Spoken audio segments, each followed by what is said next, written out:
She pushed the pregnant woman and stood on the balcony, watching her belongings scatter across concrete like broken dreams. Not just any tenant, 7 months pregnant, begging for one more week. A woman whose pleas for mercy were met with designer shoes and cold laughter. The landlady thought she was untouchable. Gold bangles gleaming, eviction notices in her manicured hands, absolute power coursing through her veins. But every apartment she terrorized, every family she destroyed, every brick she claimed as her kingdom, belonged to someone else. Her husband, the man she thought would be proud of her efficient management. The man whose reputation she was poisoning with every act of cruelty. The man who built these properties to serve his community, not destroy it. Now the morning sun rises in a changed world. Because when a premature baby's cries echo through Lagos headlines, even marble floors can't muffle the truth. The woman who showed no mercy to a pregnant mother is about to discover what it feels like when karma comes calling. Because justice doesn't knock politely. It kicks down doors with a force of 7-month contractions. And the reckoning that's coming will make her eviction notices look like love letters. Adana chased the weak from shelter, but now she herself is chased from peace. The woman who hunted the poor has become prey to her own deceit. Truly, the hunter has now turned to be hunted as the first light of dawn creeps through the mansion's floor-to-ceiling windows like an unwelcome witness to the carnage of Adana's shattered world. She sits motionless at the dining table, surrounded by legal documents that have transformed from symbols of power into instruments of her destruction. The grandfather clock chimes 6 a.m., each note echoing through rooms that no longer belong to the woman who thought she ruled them. Emeka hasn't spoken since delivering the devastating truth 12 hours ago, but his silence carries more weight than any words could. The marriage certificate on the table, the same document that once represented their love, now looks like a legal contract between a generous man and a woman who betrayed every principle he stood for. Adana's gold jewelry feels like shackles against her skin as reality settles into her bones with the permanence of lead. Every piece she wears was bought with money earned from properties she never owned.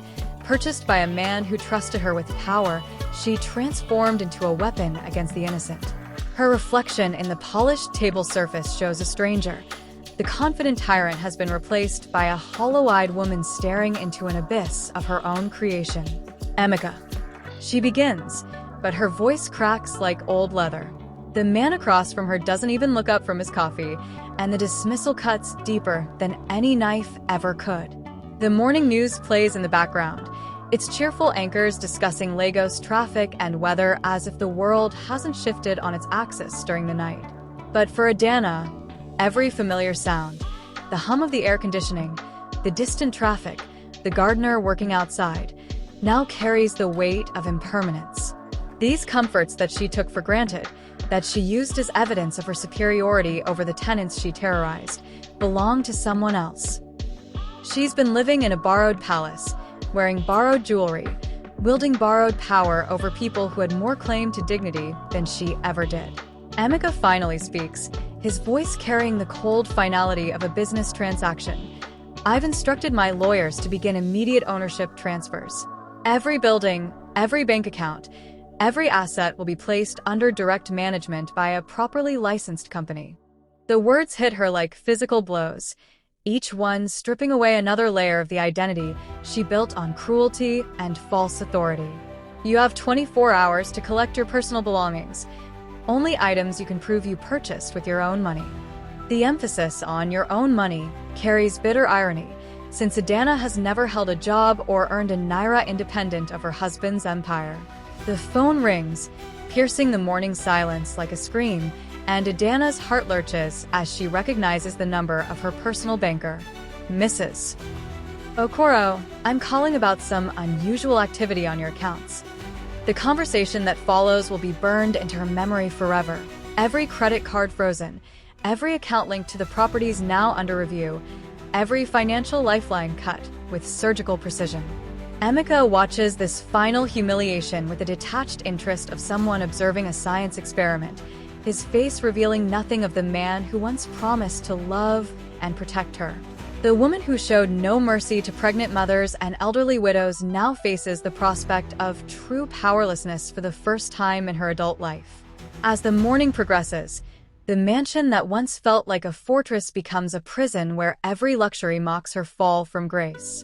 The imported furniture she bragged about to friends, the crystal chandeliers that sparkled during their dinner parties, the marble floors that echoed with her confident footsteps. All of it belongs to a man who now looks at her like she's a stranger who betrayed his hospitality. The transformation is complete. The predator has become prey, the hunter has become hunted, and the woman who built her identity on wielding power over others must now confront a world where she has absolutely no control over anything. Across town in the Acacia compound, the morning brings whispers that spread faster than wildfire through the interconnected network of apartments, stairwells, and shared courtyards. Mama Chitty stands at the center of it all, her voice carrying the weight of revelations that will reshape every tenant's understanding of their circumstances. I'm telling you, my people, the documents don't lie. Chief Emiko Okoro is the real owner of every building she's been terrorizing us from. The gathered crowd processes this information with a stunned silence of people witnessing a miracle, their oppressor's power revealed as nothing more than smoke and mirrors maintained by an unknowing husband. Brother Cunnell, the taxi driver who witnessed Sarah's suffering firsthand, clenches his fists as the full magnitude of the injustice becomes clear. You mean that pregnant sister was thrown onto the streets from her own landlord's property, while his wife was playing God with his buildings?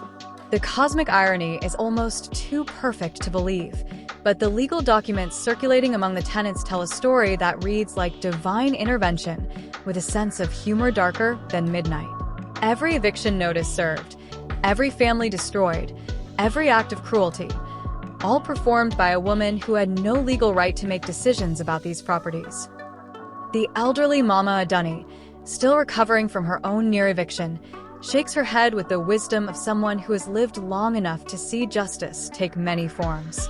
My children, this is what we call what goes around, comes around in the deepest way possible. That woman has been using her husband's kindness to destroy his reputation in this community. Her arthritic hands tremble as she speaks, but her voice carries the strength of righteous anger finally finding its target. The neighbors who cowered in fear yesterday now stand straighter, understanding that their tormentor's power was always an illusion built on borrowed authority. Papa Emeka the carpenter begins organizing the tenants with the efficiency of someone who has waited years for this moment. We need to document everything, every illegal eviction, every family she destroyed, every time she showed no mercy when mercy was deserved. The list that emerges reads like an indictment from heaven itself. Pregnant women thrown onto streets, elderly people denied basic dignity, children made homeless by a woman drunk on power she never actually possessed. Each story carries the weight of injustice, but now they also carry the promise of accountability that's been missing for far too long. The compound transforms from a place of fear into something resembling a community again as tenants venture outside their apartments for the first time in months, without looking over their shoulders in terror. Children begin playing in the courtyard with laughter that echoes off walls that once absorbed only crying and pleading. The elderly emerge from their hiding places to sit in the shade and share stories about the good old days before Adana's reign of terror began. The psychological healing begins immediately, as if the simple knowledge that their oppressor was never legally empowered to oppress them has lifted a curse that hung over the entire neighborhood. By midday, the compound buzzes with an energy that feels like resurrection itself. People who had been beaten down by systematic cruelty now stand tall with the knowledge that justice isn't just a concept from folktales, but something that can manifest in the real world with devastating precision. The irony will be discussed for generations. A woman so cruel that she destroyed her own husband's reputation in the community he built these properties to serve. Every tenant she terrorized was actually under the protection of a man who never knew his wife had transformed his gift of love into weapons of war against the innocent. In the small clinic room that has become her temporary sanctuary, Sarah holds her premature son against her chest while Sister Mary Catherine reads the morning newspaper aloud, her voice trembling with emotion as the full story unfolds. Listen to this, my dear child. Property investigation reveals wife managing husband's buildings illegally evicted dozens. The words hang in the air like answered prayers, each syllable carrying the weight of vindication that Sarah never dared hope to receive. Her son, barely 3 days old and still fighting for every breath in his underdeveloped lungs, seems to settle as if he too understands that justice is finally stirring in a world that seemed determined to crush them both. The realization hits Sarah with the force of divine revelation. The woman who threw her onto the streets, who showed no mercy to a 7-month pregnant tenant begging for just 1 week of grace, was never legally empowered to make that decision. Every moment of suffering, every contraction endured on concrete floors, every terrifying hour wondering if her baby would survive. All of it caused by a woman wielding borrowed authority like a sword against the defenseless. "Sister Mary," Sarah whispers, her voice hoarse from days of crying and screaming through labor. "Do you think God allowed this to happen so the truth would come out?" The nun's eyes fill with tears as she considers the theological implications of justice, served through such perfect irony. The legal aid lawyer who arrives that afternoon, summoned by Sister Mary's persistent phone calls, listens to Sarah's story with growing amazement and righteous fury. "Mrs. Ease, what happened to you wasn't just cruel, it was completely illegal. Mrs. Okoro had no authority to evict anyone from her husband's properties without his knowledge and consent." The documentation process begins immediately. Medical records showing premature labor induced by stress and homelessness, witness statements from neighbors who saw her thrown out, photographs of her makeshift shelter under the pharmacy awning. Each piece of evidence builds a case that reads like a prosecutor's dream and a defendant's worst nightmare. Brother Cunnell arrives with a group of neighbors who witness Sarah's eviction, their faces carrying the weight of guilt for not intervening and the determination to make amends now that they understand the full scope of the injustice. "Sister Sarah," he says, using the title of respect that acknowledges her suffering and survival, "we came to tell you that the whole community is behind you now. What that woman did to you, she had no right, no authority, no legal standing to do any of it." The solidarity feels like warm sunlight after months of cold darkness, but Sarah's focus remains on the tiny life in her arms who will grow up in a world where justice is possible, even when it arrives through the most unexpected channels. The medical team monitoring her son's progress reports cautiously optimistic news. His lungs are developing faster than expected, his weight is slowly increasing, and his fighting spirit reminds everyone that miracles can emerge from the darkest circumstances. "Your son is a warrior," the pediatric nurse tells Sarah, unconsciously echoing the strength that carried both mother and child through their ordeal. The baby's early arrival, caused by the stress of homelessness and cruelty, becomes the catalyst that exposed a system of abuse built on lies and maintained through fear. His first cries in this world were also the first notes in a symphony of justice that will resonate through this community for generations. As evening approaches, Sarah looks out the clinic window toward the direction of the compound that was supposed to be her home, understanding now that she was never truly homeless. She was illegally evicted from a property whose real owner would have never allowed such cruelty to occur. The knowledge doesn't erase her suffering, but it transforms it from senseless victimization into something that served a greater purpose.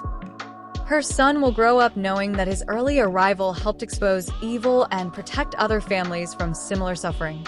Sometimes the universe uses the most vulnerable among us as instruments of justice, and Sarah's story will become proof that no act of cruelty goes unnoticed by the cosmic forces that govern human affairs. The black Mercedes that pulls into the compound at exactly noon carries more than just Chief Emiko Okoro. It transports the weight of revelation, the promise of justice, and the cosmic resolution of a story that began with cruelty and will end with accountability. Tenants emerge from their apartments like flowers opening to sunlight, their faces reflecting a mixture of awe, vindication, and the bitter satisfaction of seeing truth finally triumph over tyranny. Emeka steps from the vehicle wearing the expression of a man who has looked into the abyss of his wife's actions and found his own moral compass pointing toward justice, regardless of personal cost. Mrs. Folek accompanies him, carrying a briefcase full of documents that will begin the process of healing this community's wounds. But the real healing starts with the words Emeka speaks to the gathered crowd. "My name is Chief Emeka Okoro, and I am the actual owner of these buildings. I came here to personally apologize for the suffering my wife has caused while mismanaging properties that were never legally hers to control." The silence that follows is profound, broken only by the sound of children playing in the distance, a sound that had been absent during Adana's reign of terror, but now returns like music to everyone's ears. Brother Tajudeen, the mechanic whose hands are permanently stained with honesty and hard work, steps forward as the community's unofficial spokesman. "Sir, with all respect, we know this wasn't your doing. Your wife, she turned her properties into places of fear. Pregnant women thrown onto streets, old people denied mercy, families destroyed. All while you thought she was managing your buildings properly." The pain in Emeka's eyes as he hears the catalog of cruelty is visible to everyone present, a man confronting the devastating knowledge that his love enabled the very evil he spent his life opposing. The immediate changes Emeka announces read like a legal revolution designed to undo years of systematic abuse.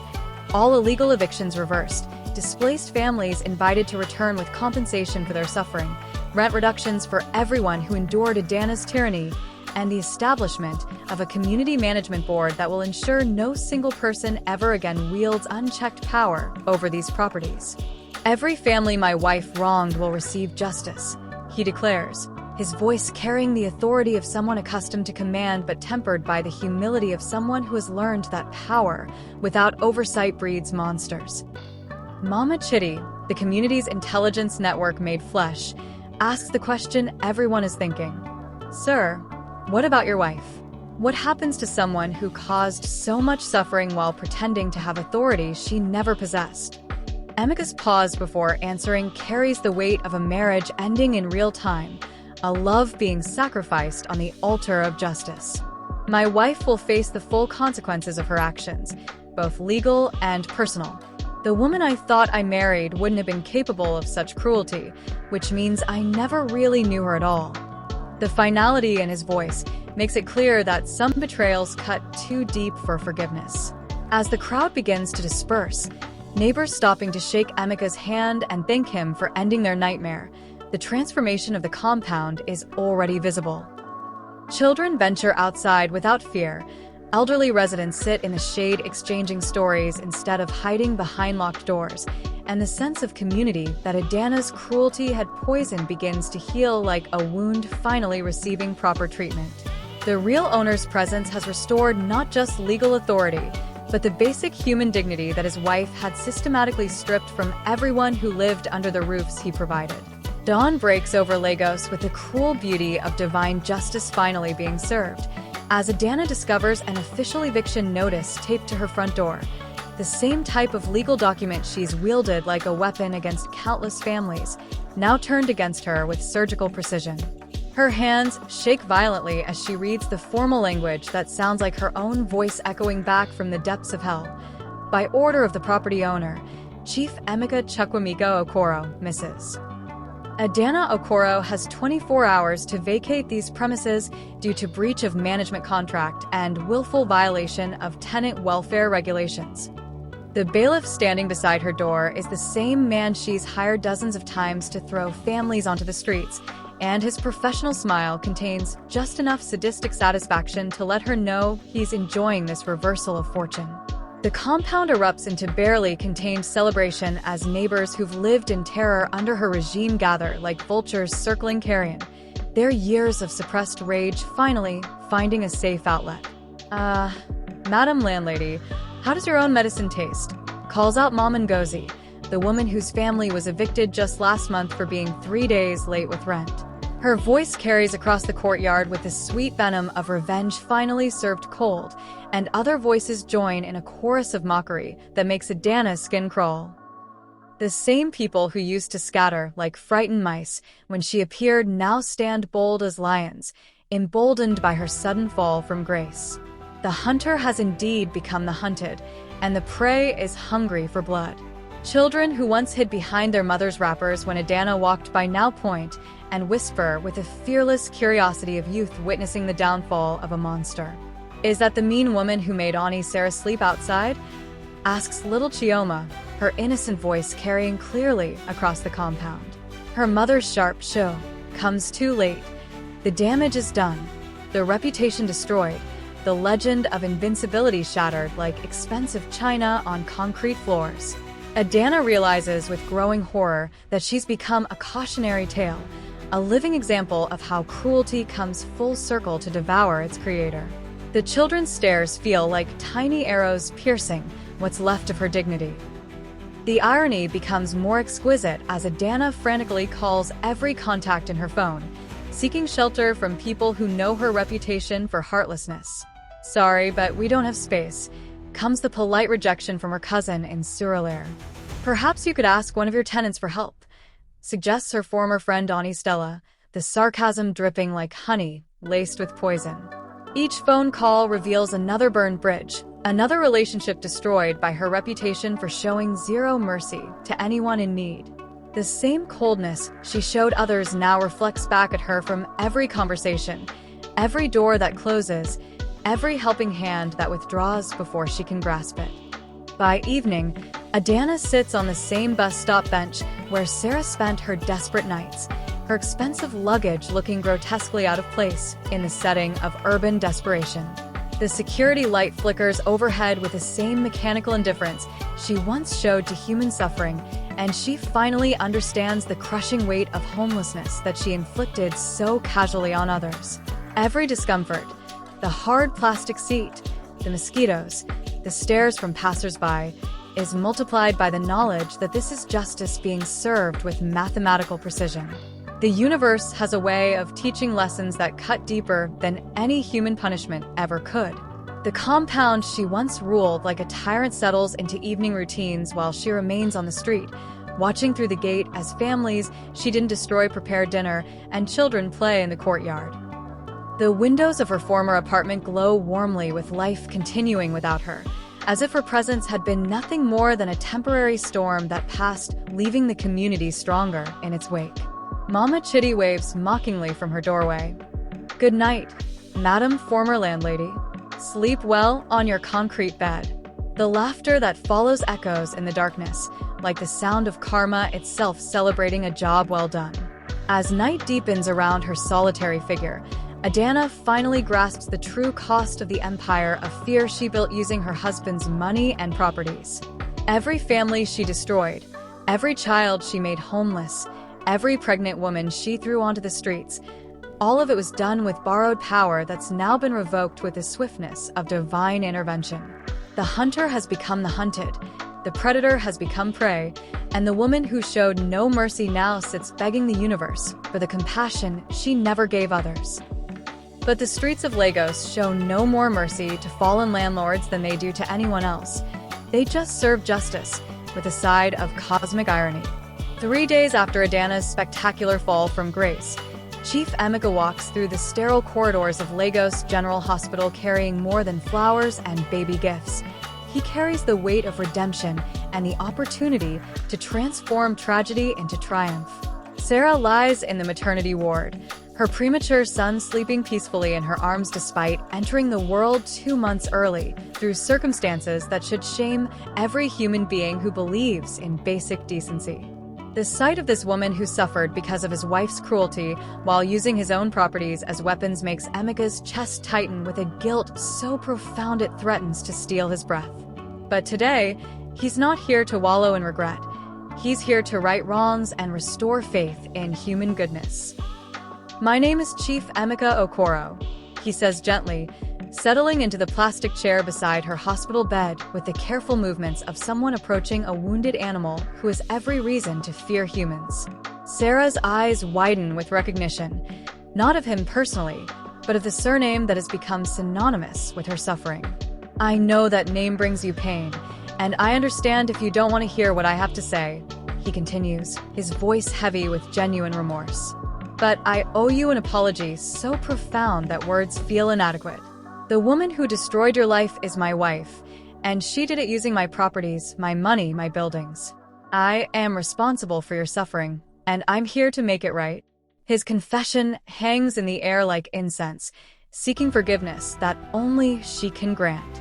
Through tears that blur her vision, Emika explains the cosmic justice that has unfolded while she fought for her son's life in this sterile room.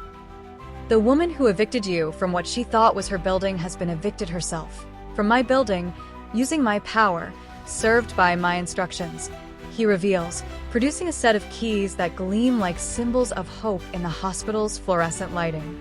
Her former apartment, the nicest unit in the building, with air conditioning and modern appliances, is now yours, rent-free for the first year while you recover and find your footing. The keys feel warm in Sarah's trembling hands, as if they carry the heat of justice finally being served. The irony is so perfect it feels like a gift from God himself. But Emika isn't finished rewriting the ending of this story. From his briefcase, he produces an envelope thick with cash, enough to cover medical bills, baby supplies, and living expenses for months to come. Your son will grow up in a safe home, he promises, his own eyes wet with tears as he watches the premature baby's tiny chest rise and fall with the rhythm of life triumphant over adversity. He'll never face the kind of heartlessness my wife showed you, because I'm restructuring my entire business to ensure no family ever experiences such cruelty again. Sometimes, the only way to teach compassion is to let someone experience the consequences of their own cruelty, but you shouldn't have to pay the price for her education. The transformation is immediate and overwhelming as Sarah processes the magnitude of this reversal of fortune. Her son, born on the streets because of one woman's heartlessness, will now grow up in the luxurious apartment that same woman once called home. The woman who showed her no mercy is now homeless, while she holds the keys to security and safety. The universe has served justice with an elegance that would make poets weep and philosophers question everything they thought they knew about cosmic balance. Her premature son stirs in her arms as if sensing that their lives have just changed forever, his tiny fingers grasping at air that suddenly smells like hope instead of despair. I can't undo the trauma you endured or give your son the peaceful birth he deserved, Emika continues, his voice breaking with emotion as he watches mother and child together. But I can ensure that his future is bright, secure, and filled with the dignity every human being deserves. Your strength in surviving what my wife put you through has taught me more about courage than any business school ever could. The hospital room fills with an energy that feels like prayers being answered, like wounds beginning to heal, like justice finally finding its way home after a long journey through darkness. As visiting hours end and Emika prepares to leave, Sarah finds her voice through tears of gratitude mixed with residual pain. Your wife took everything from me, but somehow that led to this moment. Maybe my son was meant to be born during this storm, so he could grow up in the sunshine that followed. The poetry of her words hangs in the air like a benediction, blessing everyone within hearing distance with the knowledge that even the darkest nights eventually give way to dawn. Outside the hospital window, Lagos sprawls in all its chaotic beauty, unaware that in this small room, the universe has just demonstrated its capacity for perfect justice served with a side of miraculous redemption. 6 months after her spectacular fall from grace, Adana sits on the same bus stop bench where Sarah once spent her desperate nights, but now she carries her own 7-month pregnancy like a burden that grows heavier with each passing day of homelessness. The cosmic irony is so perfect it feels scripted by divine comedians with a taste for dark humor. The woman who showed no mercy to a pregnant tenant now experiences the crushing vulnerability of carrying new life while having nowhere safe to deliver it. Her designer clothes, once immaculate and intimidating, now wrinkle and stain with the reality of life on the streets, each mark a visible reminder of how far she's fallen from her throne of cruelty. The baby inside her womb kicks frantically, as if sensing his mother's distress and the dangerous circumstances of his impending arrival. The neighborhood that once trembled at the sight of her approaching now treats her with the same indifference she showed to human suffering, walking past her swollen form with deliberate coldness that cuts deeper than any physical pain. "Look how the mighty have fallen," whispers Mama Kemi loud enough for Adana to hear, her voice carrying the satisfaction of justice finally being served. Other former victims of her cruelty take detours to walk past her bench, their presence a silent testimony to the suffering she inflicted when she had power over their lives. Children point and stare with a curious cruelty that only innocence can deliver, asking their mothers, "Is that the mean woman who used to make people cry?" The whispers follow her everywhere like ghosts of her victims seeking their due. Every discomfort of pregnancy is magnified by the harsh reality of homelessness. Swollen feet that have no place to rest except concrete, an aching back that finds no relief on bus stop benches, and the constant fear that stress might harm her unborn child the same way it harmed Sarah's premature son. The irony cuts like a surgeon's blade. She who showed no concern for a pregnant woman's welfare now lives in terror that her own baby might suffer the consequences of circumstances beyond her control. Sleep comes in fragments interrupted by security guards, police patrols, and the general hostility of a city that has no patience for those who can't contribute to its relentless economic engine. Each night brings fresh understanding of the hell she created for others. The gold jewelry she once wore like armor has been pawned piece by piece to buy food that never quite satisfies her pregnancy cravings, leaving her fingers and neck bare in a way that makes her feel naked and vulnerable to the world's casual cruelties. The pawn shop receipts in her worn purse tell the story of systematic degradation: wedding rings sold for rice and beans, gold chains traded for prenatal vitamins, earrings exchanged for a night in a budget hotel when the rain fell too hard to sleep outside. Each transaction strips away another layer of the identity she built on borrowed power, revealing the frightened woman beneath who never learned that true security comes from human connections, not golden accessories. Her phone, once constantly buzzing with calls from people seeking her favor or fearing her wrath, now sits silent as the grave except for the occasional call from charity organizations she once dismissed with contempt. "I'm sorry, but our shelter is full," comes the familiar refrain that echoes her own words to desperate tenants who begged for just one more day. The social workers who try to help speak to her with the same professional courtesy she once received from the bailiffs she hired to destroy families, but she recognizes the underlying impatience that comes from dealing with society's discarded members. The system she once used as a weapon now treats her as another statistic, another problem to be managed rather than solved.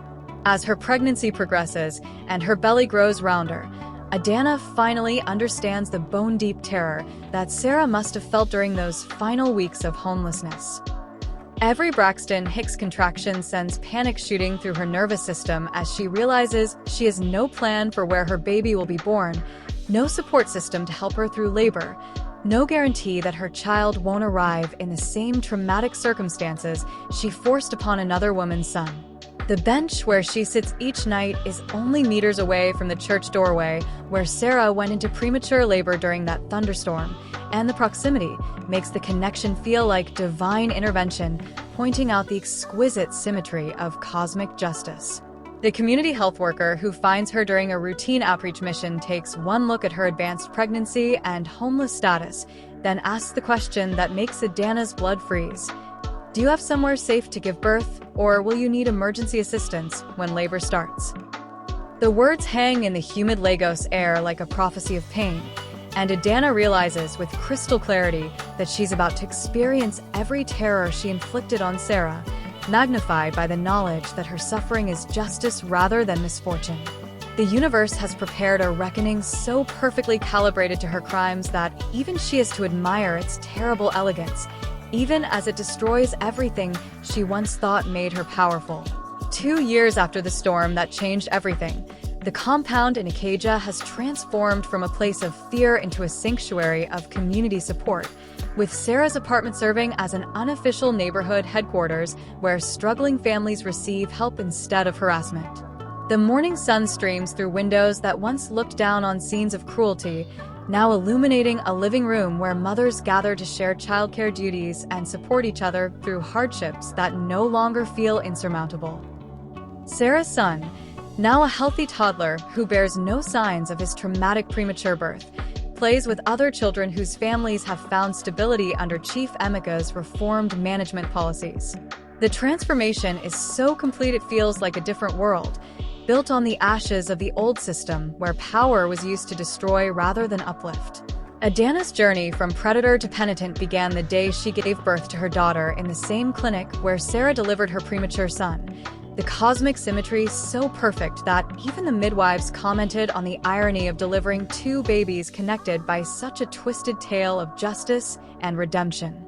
The difficult labor, complicated by months of stress and inadequate nutrition, taught her lessons about vulnerability that no amount of wealth or cruelty could have prepared her for. When she held her daughter for the first time, feeling the tiny heartbeat against her chest, she finally understood what she had threatened when she threw pregnant Sarah onto the streets. The love that flooded her system was matched only by the crushing weight of guilt as she realized how many other mothers had felt this same fierce protectiveness while she destroyed their security. The reconciliation between Sarah and Adana unfolds in the compound's courtyard on a morning when both women find themselves hanging baby clothes on the same clothesline, their children playing at their feet in the unconscious harmony of innocence. The conversation starts with Adana's trembling voice. "I know sorry isn't enough, but it's all I have left to give you." Sarah's response comes after long minutes of silence, her words carrying the weight of pain transformed into wisdom. "I hated you for so long it was poisoning my son's milk. But watching your daughter play with my boy, they don't know about our history. Maybe we can give them a different story to grow up with." The forgiveness that passes between them feels like sunlight breaking through storm clouds, healing wounds that seemed too deep to ever close. Chief Emika's transformation of his business empire becomes legendary in Lagos real estate circles, a case study in how individual redemption can ripple outward to create systemic change. His affordable housing initiatives now serve as models for other developers, proving that treating tenants with dignity and respect actually increases long-term profitability while building communities instead of destroying them. The monthly meetings he holds in the compound's new community center bring together landlords, tenants, and social workers to address problems before they escalate into crises. Every tenant has a story, he tells new property managers during their training. "Our job is to help write better chapters, not tear out pages." The neighborhood children who grew up during Adana's reign of terror now attend a primary school funded by Chief Emika's Foundation, where they learn lessons about compassion, community responsibility, and the interconnectedness of human welfare. Their playground is built on the site where families once packed their belongings after receiving eviction notices, and their laughter echoes where tears once fell. The transformation is so complete that visitors from other neighborhoods come to study how a community can heal from systematic abuse and build something beautiful from the rubble of broken trust. The children's essays about their neighborhood's history become teaching tools about justice, forgiveness, and the power of second chances. Sarah's story becomes a beacon of hope for pregnant women facing homelessness across Lagos, with the clinic where her son was born now hosting monthly support groups for mothers in crisis. Her apartment serves as a temporary shelter for women who need safe spaces during their most vulnerable moments, and she partners with Sister Mary Catherine to run programs that address the root causes of housing insecurity. Every baby deserves to be born into safety, Sarah tells the women who seek her help, her own son playing quietly nearby as a living testament to the possibility of triumph over circumstances that seem hopeless. Her transformation from victim to advocate creates ripple effects that touch hundreds of lives. The moral lesson that emerges from this extraordinary tale resonates far beyond the boundaries of one Lagos neighborhood, speaking to the universal truth that how we treat others during their moments of vulnerability reveals who we really are when our own comfort and security are stripped away. Adana's daughter and Sarah's son play together every afternoon, their friendship a living symbol of redemption's power to heal wounds that seemed permanently infected with bitterness and resentment. The story becomes neighborhood legend, passed down like an African folktale that teaches each new generation. The measure of mercy you give is the measure you'll receive. Treat others' children as you would want your own treated, for in the end, we are all someone's precious child seeking safety in a world that can be cruel or kind, depending on the choices we make when we think no one is watching. But the universe is always watching, always balancing the scales, always ready to teach us that what goes around comes around with interest that compounds over time until justice is served with perfect mathematical precision. 2 years have passed since the night Emeka confronted his wife with documents that rewrote both their destinies, and the compound in Ikeja has become a model for community-managed affordable housing that attracts visitors from across West Africa. Delegations from Ghana, Senegal, and Burkina Faso tour the property to study how resident participation in management decisions creates accountability that prevents abuse while maintaining property values. The success story they witnessed began with one woman's cruelty, but evolved into a testament to collective healing and shared prosperity. Sarah now works as the regional coordinator for the Housing Justice Foundation, her experience as both victim and survivor giving her credibility with tenants facing similar abuse across Lagos State.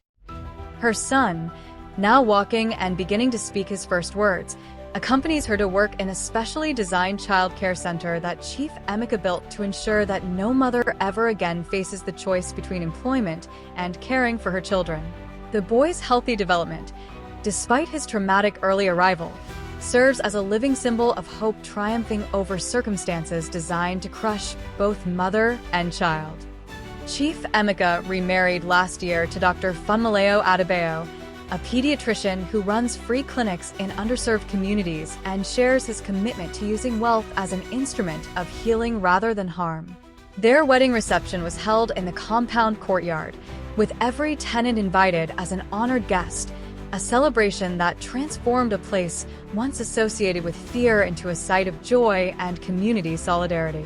The couple's partnership represents not just personal happiness, but a model for how power couples can use their resources to strengthen rather than exploit the communities they serve. The compound itself has expanded to include a primary school, a medical clinic, and a vocational training center that provides job skills to young people from across the neighborhood. Property values in the area have increased significantly, but long-term tenants are protected by rent stabilization policies that ensure gentrification doesn't displace the families who survived Adana's reign of terror. The economic development benefits everyone while preserving the community bonds forged through shared struggle and collective triumph over systematic oppression. Mama Chitty became the compound's official storyteller, entertaining children with folktales every evening in the courtyard, including the true story of how justice visited their community disguised as a premature baby whose early arrival exposed evil and transformed their world. Her version of events has become part of local oral tradition, a cautionary tale about power without compassion, and a hopeful narrative about communities that refuse to accept injustice as permanent. The children who listen to her stories will grow up understanding that ordinary people can create extraordinary change when they stand together against cruelty. And Adana? She disappeared into Lagos's vast anonymity after the divorce proceedings concluded, her name becoming synonymous in certain neighborhoods with the kind of cruelty that eventually devours itself. Occasionally, people report seeing a woman who resembles the former tyrant working in menial positions, cleaning offices at night, selling pure water in traffic, performing the kind of labor she once viewed as beneath her dignity. Whether these sightings are accurate or wishful thinking, they represent poetic justice that satisfies the community's need to believe that those who show no mercy eventually receive none in return. The legal proceedings against her dragged on for months, resulting in court-ordered restitution payments she could never afford and a criminal record that ensures she'll never again hold positions of authority over vulnerable people. The system that she manipulated for so long eventually processed her like any other criminal, grinding through evidence and testimony with the impersonal efficiency she once used to destroy families. Justice may be blind, but it isn't deaf to the cries of pregnant women thrown onto streets by those who mistake cruelty for strength. As we close this tale of cosmic justice served with divine timing and earthly consequences, 3 profound lessons emerge like sunrise after the longest night asterisk. Firstly, Power without accountability is poison that eventually kills the one who wields it. Adana's authority was borrowed, her cruelty unnecessary, and her downfall inevitable because the universe maintains its own system of checks and balances that no human arrogance can overcome. Secondly, the cries of the innocent are never wasted, even when justice seems delayed beyond endurance. Sarah's suffering and her son's premature arrival became the keys that unlocked a system of abuse, proving that sometimes our darkest moments serve purposes we cannot see until healing begins. Thirdly, community healing requires both individual accountability and collective action. Chief Emeka's personal reckoning with his wife's crimes was only the beginning. True justice required systemic changes that prevented future abuse while providing support for past victims. The compound in Ikeja stands today as more than just affordable housing. It represents proof that ordinary people facing extraordinary cruelty can create lasting change when they refuse to accept injustice as permanent. Sarah's son plays in courtyards where his mother once sat homeless and pregnant, his laughter echoing through spaces transformed by the simple recognition that every human being deserves dignity regardless of their circumstances. And somewhere in Lagos, in compounds and communities across the city, other stories of justice delayed but never denied continue unfolding, reminding us that the universe's moral arc may be long, but it bends inexorably toward accountability for those who mistake mercy for weakness and power for the right to destroy other people's dreams. If this story moved you, remember that justice often requires witnesses. Share these tales of accountability, support organizations that protect tenants' rights, and never forget that your voice might be the one that exposes the next system of abuse hiding behind borrowed authority and designer clothes. Because somewhere tonight, another pregnant woman sits wondering if the world has any mercy left. And your attention to her story might be the catalyst that changes everything.